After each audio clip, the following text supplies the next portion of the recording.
Do you need to create an invoice on Jobber? I'm going to show you exactly how to get it done. So let's do it.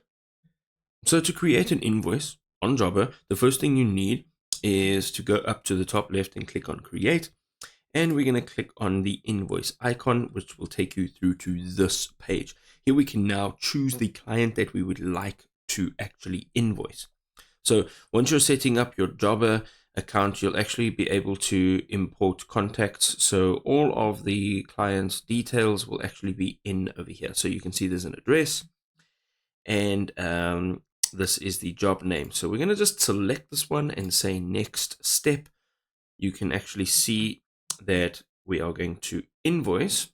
Right over here it says invoice for, and then this is your client's name. You can now also add an invoice subject. So for services rendered, that is great. I'm going to leave it just like that. Again, there's a billing address, a property address, and then the contact details. And on the right hand side, you'll see the date that it's been issued. So we can actually change that if we'd like to. And then also the payment that is due. We can add a salesperson or a representative that is associated with this invoice. And then you can also add custom fields if you'd like to as an addition. And then you can also invoice follow up. So you can change the schedule altogether, but I'm going to leave it as is. Now, right down over here, you can see that this is the invoice or the product line or the service line. So this is what it's actually called. So I've got routine computer maintenance. And then I have a description of that product or service that I'm providing. Here we can add in a quantity. So of course, if it's a service, we are going to just leave it as 1. And then there's a unit price. You'll also have your total for that line.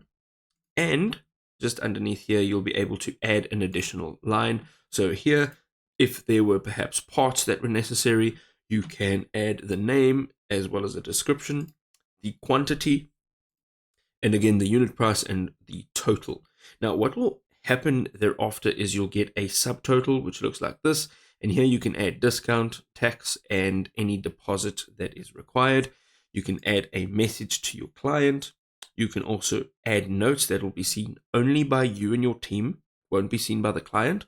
And then you can add additional files over here. If you have photographs of any of the things that you've done for this client, you can go and add them here. You can also then just click on Save Invoice, or you can use the drop-down menu here and you can actually send it as an email, or you can collect payment, which will send a payment request to your client.